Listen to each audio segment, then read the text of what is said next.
Mengingatkan itu urusan kita. Masalah dia tak peduli, bukan urusan, itu urusan dia, jangan diurus urusan dia. Menyiapkan alat pancingnya, buluhnya, kayunya, talinya, gagangnya, mata kailnya, cacingnya, urusan kita. Masalah ikan apa yang datang, urusan Allah. Jadi kalau orang tanya, mancing kita bro, ikan apa nanti yang datang? Oh, itu kau sudah mengurus urusan Allah. Bagaimana mensiasati tetap bisa sholat tepat waktu dalam kondisi akan ke ujung jari? Pas lagi sedang capek itu kan, aduh capek kali, nanti sholat kau ambil mancis. Kalau tahan agak 5 menit tidurlah. Tapi kalau tak tahan bangkitlah. Baru agak 1 menit tak tahan matikan, bangkit ambil air sembahyang, ambil air wudhu, habis itu angkat takbiratul ihram, Allahu Akbar. Sahabat dulu panah menancap sembahyang dia. Ini imam, ini sop pertama, ini sop kedua. Sop pertama sholat sama Nabi, sop kedua megang anak panah sama tombak. Tiba-tiba kau pas suruh sholat capek, jumpa kau sama pasukan pertama nih, apa tak selesai kau dibuat mereka, capek kau bilang kata. Menancap panah itu, mereka tetap sholat. Allahu Akbar. Selesai salam yang pertama, tak sempat salam kedua, Assalamualaikum warahmatullahi wabarakatuh, tumbang. Begitulah mereka menjaga sholat. Ini baru menebas gotong royong, itu pun megang-megang cangkul aja, bukan mencangkul. Abang tak sembahyang, capek kali. Banyak orang sekarang ini, itulah gunanya membaca sejarah itu.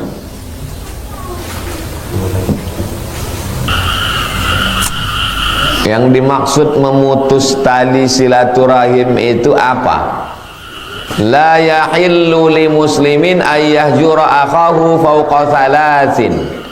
Tidak halal meninggalkan lebih dari 3 hari 3 malam. Itu yang dimaksud dengan memutus tali silaturahim. La salam wala kalam.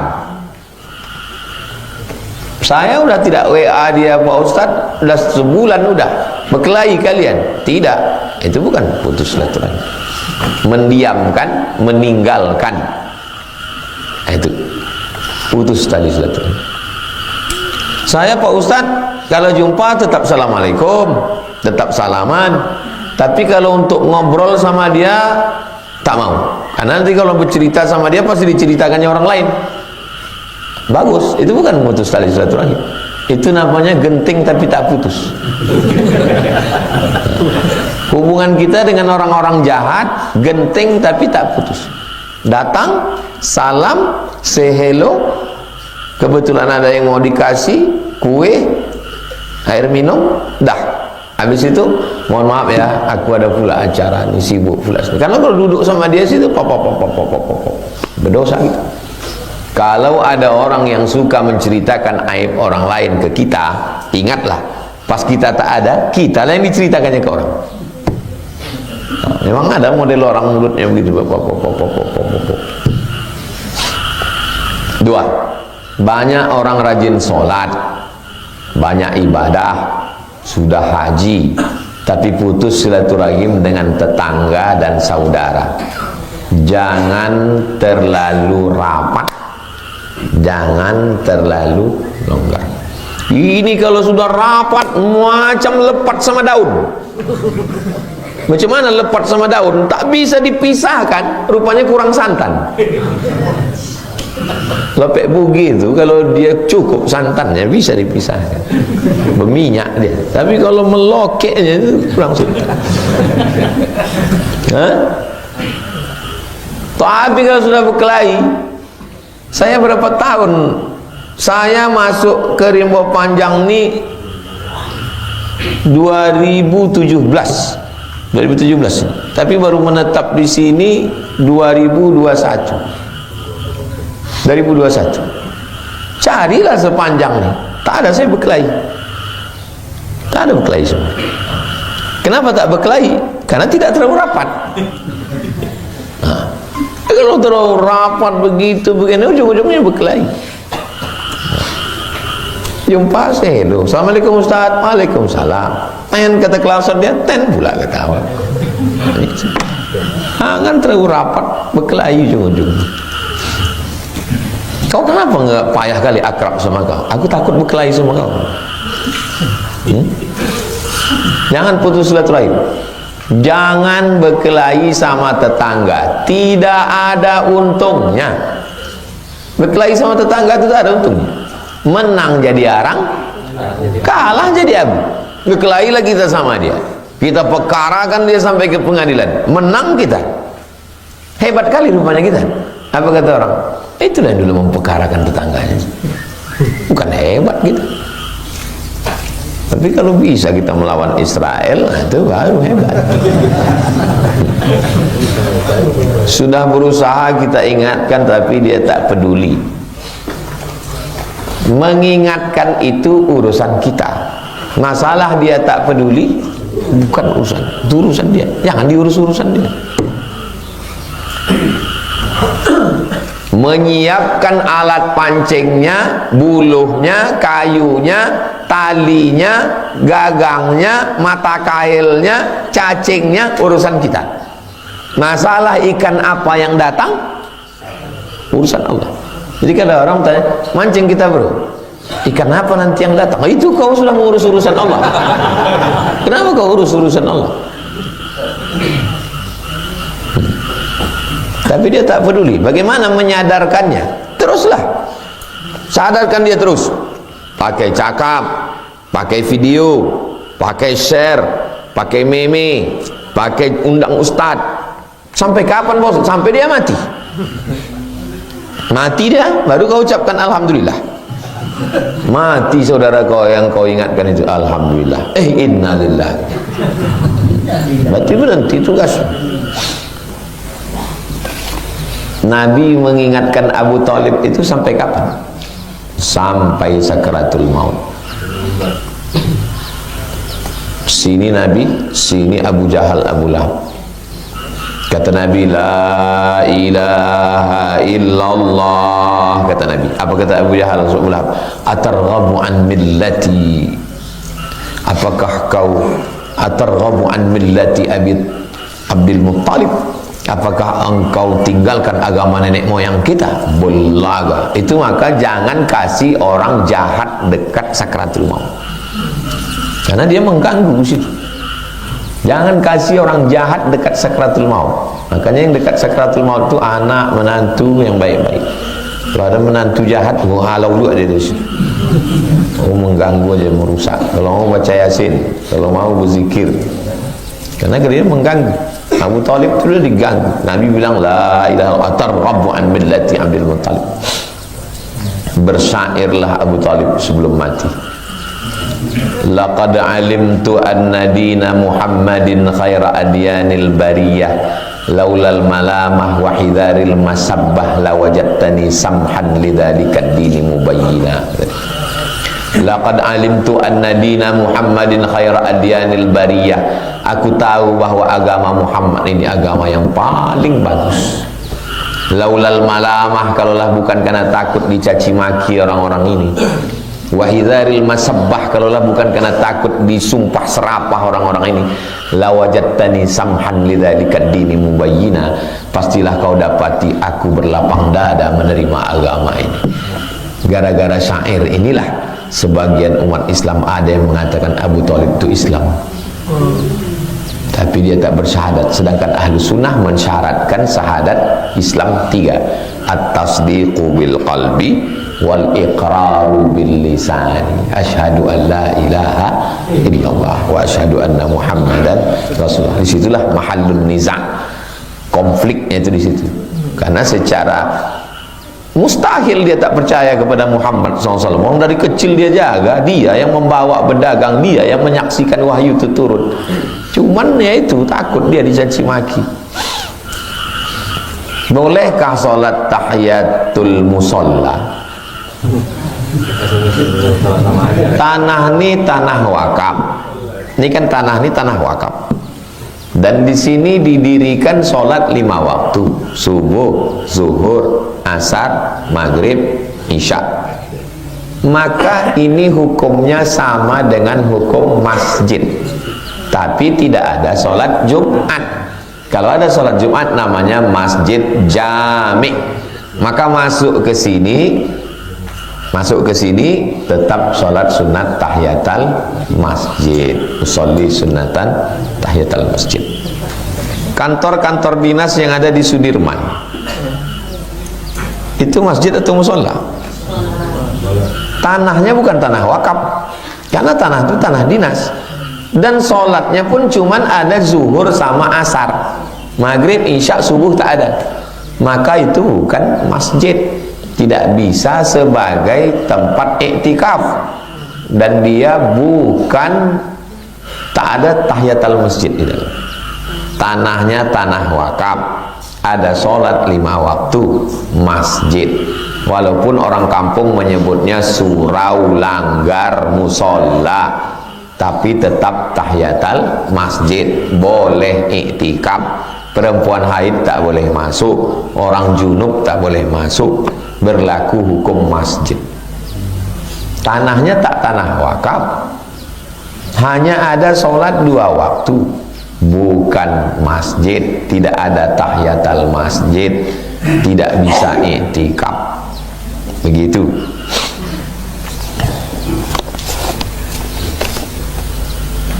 Kalau boleh, adakah referensinya? Al-Fiqhul Islami wa Adillatuh, disusun oleh Syekh Wahbah Zuhaili.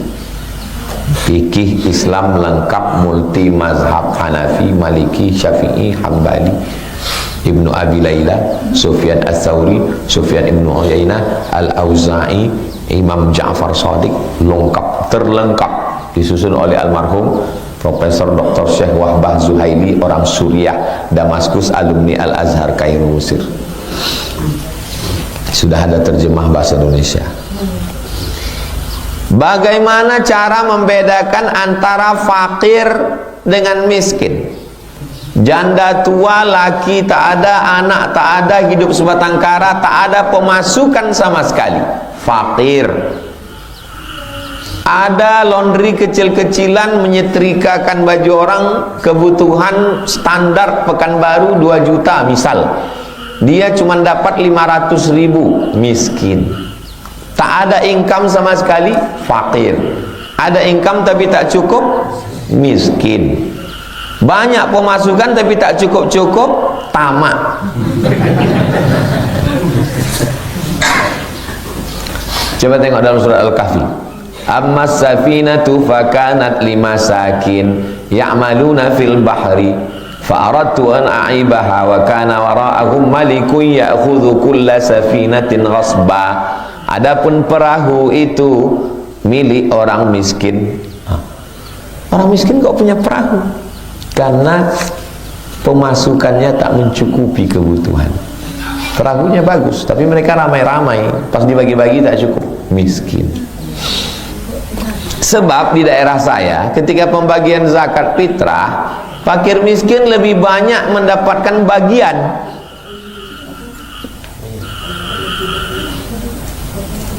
Fakir miskin banyak mendapatkan bagian. Dapat beras 100 kilo, ya kan?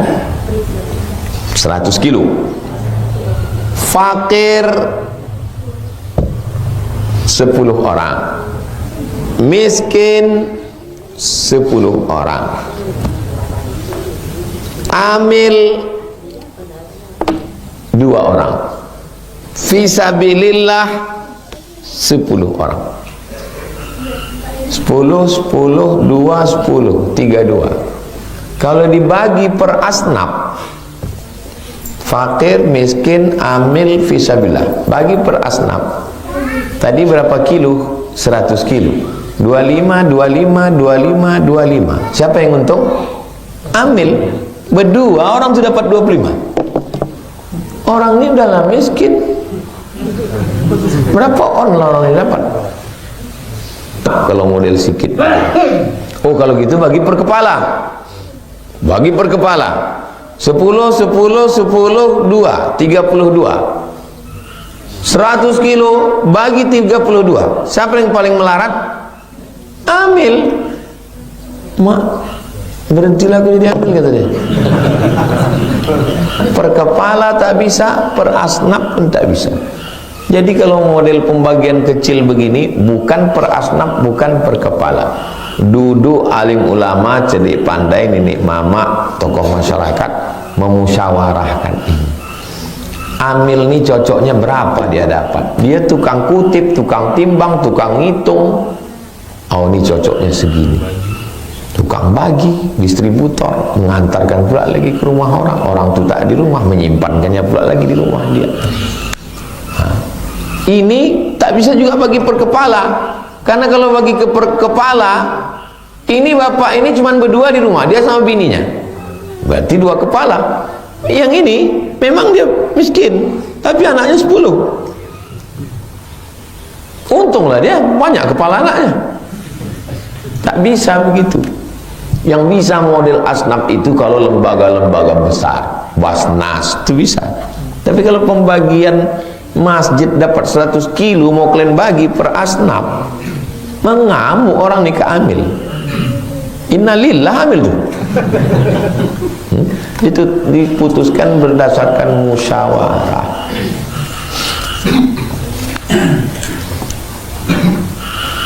Bagaimana hukumnya jika amil zakat mengambil bagian lebih banyak? Ya itu tadi, tamak itu. Makanya jangan memutuskan hak kita. Tak bisa kita memutuskan hak kita. Menurut saya amil ini layaknya begini. Kalau boleh tahu bapak, saya amil. Tak bisa. Saya pun kalau memutuskan diri saya sendiri, saya tanya orang lain. Tak bisa saya putuskan tentang diri saya sendiri. Nah, jadi tentang solusinya tidak per asnaf, tidak per kepala. Kalau untuk musola, masjid dimusyawarahkan semua, baru bisa dibagi.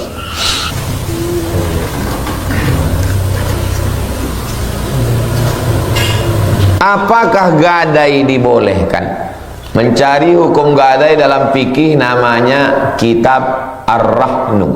Rohanun, rahan, gadai. Ustad, ku pinjam duit Ustad 10 juta ya. Nanti ku balikkan tanggal 1 Muharram 1447. Ustad Apandi, ku pinjam duit Ustad 10 juta ya. Kapan bayarkan? Kubalikkan 1 Muharram. Idza tadayantum bidainin ila ajalin musammam faktubu wal yaktub bainakum katibun bil adli. Cari tukang tulis. Siapa yang bisa nulis? Tulis Al-Padino. Tulis wastashhidu syahidaini mir rijalikum. 2 orang saksi laki-laki. Tak saksi 2 orang, Pak Sahrial, Ustaz Muhammad. Illam yakuna rajulaini, kalau tak ada 2 orang laki-laki, farajulun, 1 orang laki-laki, wa mra'atani, 2 orang perempuan. Minta ibu-ibu 2 orang. Saksi nikah ibu tak boleh, tapi saksi jual beli boleh. Antadilla ihdahuma wa tudzakkira ihdahumal ukhra. Kalau satu lupa, yang satu lagi mengingatkan. Ah, ini suratnya ya. Ya. Sampai tanggal 1 Muharram datang Ustadz menagih. Ustadz, ini surat 1 Muharram kemarin kan? Iya. Aduh, aku belum bisa bayar Ustadz. Fa in kana dzu usratin fanaziratun ila maisarah. Kalau dia dalam keadaan usratin, susah payah, fanaziratun ila maisarah. Kasih tenggat waktu lagi. Muharram belum bisa? Iya, kasih 3 bulan. Safar, Rabiul Awal, 12 Rabiul Awal, pas acara Maulid Nabi nanti ya. Dah, Rabiul Awal datang, tak juga bisa. Masuk ayat ketiga. Wa anta saddaqu khairul lakum. Kau sedekahkan lebih baik daripada lebih banyak duit bensinnya menagih. Jantung kita naik, gula darah kita naik. Ustadz, lebih banyak pula bensin ku habis datang kirim panjang nih. udahlah aku sedekahkan aja lah. Makanya memberikan pinjaman itu berarti siap bersedekah. Kalau tak siap jangan. Apalagi zaman sekarang, kalau tak siap jangan kasih pinjaman. Kenapa? Dua hilang, duit hilang, kawan hilang. Karena ujung ayatnya wa antasaddaqu khairul lakum. Utang kau kemarin sama si Anu mana? Udah aku sedekahkan Pak Ustaz, tapi sampai mati tak mau aku tengok mukanya. Itu bukan sedekah, itu ngamuk itu. Ini namanya dain. Ini namanya dain. Kalau rahan tak begitu. Ustaz, ku pinjam duit Ustaz 10 juta ya. Ya. Tapi pinjam 10 juta. Ada jaminan yang senilai, ada. Ini STNK BPKB Kap 70. Ada Kap 70 saya di rumah. Pegang ya Ustaz. Saya pinjam duit Ustaz Apandi. BPKB saya dipegang beliau. Itu namanya rahan. Gadai. Kalau 1 Muharram nanti aku tak bisa bayar, maka Kap 70 ini berpindah ke tangan Ustaz. Pas 1 Muharram tak bisa, otomatis berpindahlah Kap 70 itu ke Ustaz Apandi. Itu namanya rah. Apa bedanya dengan dain tadi? Dain beliau tak ada pegangan. Kalau rahan ini ada pegangan. Kita bisa pilih antara dua. Sebelum tanggal 1 Muharram, Kap 70 itu siapa megang? Duit beliau. Kap 70 ini saya. Surat beliau megang. Tapi Kap 70 itu saya megang. Kalau sebelum 1 Muharram beliau megang, dibawanya, dipakainya riba. Kullu qardin jarra naf'an fahuwa riba. Setiap pinjaman mengambil manfaat, maka itu adalah riba. Dipakainya Kap 70 saya itu, dipakainya ngojek, dijadikannya Grab, ke sana kemari sampai 1 Muharram, riba. Itu namanya riba. Oke, ganti, jangan Kap 70. Petak sawah, suratnya yang dipegang, tapi yang menanam padi saya, karena tanah itu punya saya. Nanti 1 Muharram baru pindah tangan. Diambilnya sawah itu sebelum 1 Muharram, ditanaminya padi, hasilnya dijualnya, riba. Kullu qardin jarra naf'an fahuwa riba. Imam Hanafi kena panas. Ini rumah orang, depan rumah orang itu ada pohon. Imam Hanafi panas-panas, datang orang. Imam Abu, ya Aba Hanifah, wahai Imam Hanafi, kenapa kau kena panas? Itu kan ada pohon kayu. Orang itu minjam duit ke aku. Kalau aku bernaung di bawah pokok kayunya, riba. Sampai sehalus itu Imam Hanafi itu. Takut dia bernaung di bawah pohon kayu orang, karena mengambil manfaat dari orang yang meminjam duit adalah riba. Sifat itu apa namanya? Warak. Warak itu menjaga diri dari yang syubhat, menjaga diri dari yang samar-samar. Ada warak, ada mutawarri. Warak itu orang yang menjaga diri dari yang syubhat.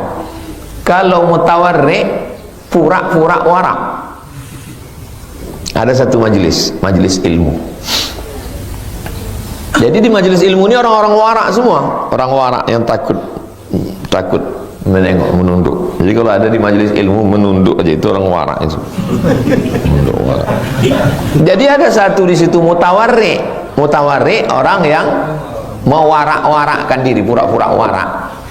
Dah selesai acara, si mutawarri tadi komplain, katanya kalian orang-orang warak, katanya kalian orang-orang warak.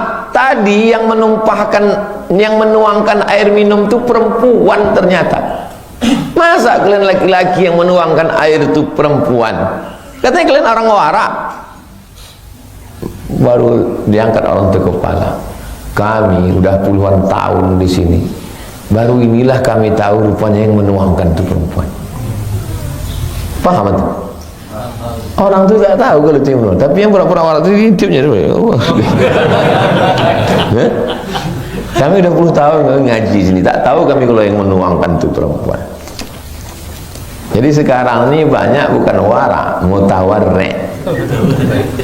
Pakaian aja warak, isinya warok. Saya bernazar kalau istri saya hamil, saya akan memberi makan 100 orang fakir miskin. Beberapa lama setelah itu istri saya hamil. Setelah 1 bulan dia keguguran. Apakah nazar tadi tetap harus dibayar? Bunyi nazarnya hamil, bukan punya anak. Kalau aku punya anak itu lahir dia sebagai sosok anak, ini nazarnya hamil, maka waktu bernazar itu perhatikan bunyi kalimatnya baik-baik. Itulah makanya ilmu duluan, sebelum beramal tuh ilmu duluan. Aku bernazar kalau istriku hamil dia, tapi keguguran, tunaikan, mudah-mudahan hamil lagi.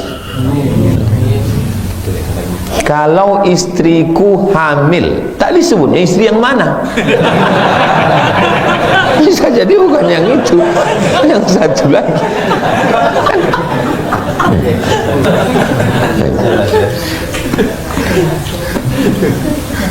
Aku bernazar kurban ini untuk fakir miskin, tak boleh diambilnya dagingnya, karena itu untuk fakir miskin.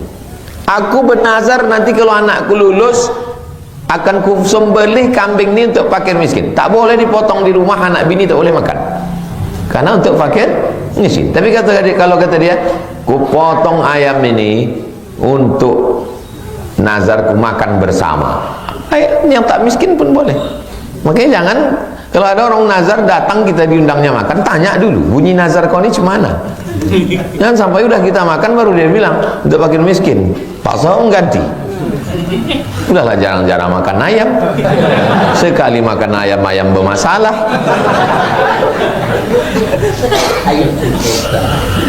Ayam dalam sengketa. Bagaimana kalau kita sudah tidak bertegur sapa 3 hari? Apakah masuk neraka kalau kita sudah terlanjur? At-taibu minadz-dzambi kama la dzambalah. Orang yang bertaubat dari dosa macam tak berbuat dosa. Ma min muslimin yuznibu dzamban. Ada orang yang silap, summa yatatahhar, mandi, summa yusalli rak'ataini, salat sunat 2 rakaat, summa yastaghfirullah, setelah itu dia minta ampun kepada Allah, illa ghafarallahu lah, diampunkan Allah dosa. Jadi kalau kita sudah bertaubat, kita sambung balik silaturahim, mudah-mudahan Allah mengampuni segala dosa-dosa kita. Saya, semua orang yang sudah berkelahi macam-macam, mati maknya saya datang. Bahwa dia tidak mau bertegur sapa dengan kita itu urusan dia, yang penting kita udah sambung. Kalau kita difitnah orang, klarifikasi, datang, jangan lari. Sekarang banyak orang yang suka lari dari kenyataan. Sedang telur ayam disangka lagi itu sentuh, telur ayam disangka lagi bersentuh, apalah lagi hati manusia. Pasti silap, salah, tersinggung, sakit hati. Kita minta maaf, datang kita minta maaf. Masalah dia maaf tak maafkan itu urusan dia. Kedatangan saya ini pertama mau minta maaf, yang kedua mengucapkan banyak terima kasih, yang ketiga mudah-mudahan silaturahim kita tetap tersambung. Hari Raya Idul Fitri, say hello, minal aidin wal faizin, taqabbalallahu minna wa minkum sholihal amal. Kalau memaksa orang mau menyukai kita, mau respect, mana bisa kita? Sedang Nabi Muhammad SAW tak bisa memaksa Abu Jahal, Abu Lahab, kita pula memaksa. Bilang sama dia, sedang Nabi tak bisa memaksa Abu Jahal Abu Lahab, apalagi aku memaksa kau. Kau kan macam Abu Jahal Abu Lahab. Makin mengamuklah dia, Pak Ustaz. Ala hazihi niyah al-Fatihah.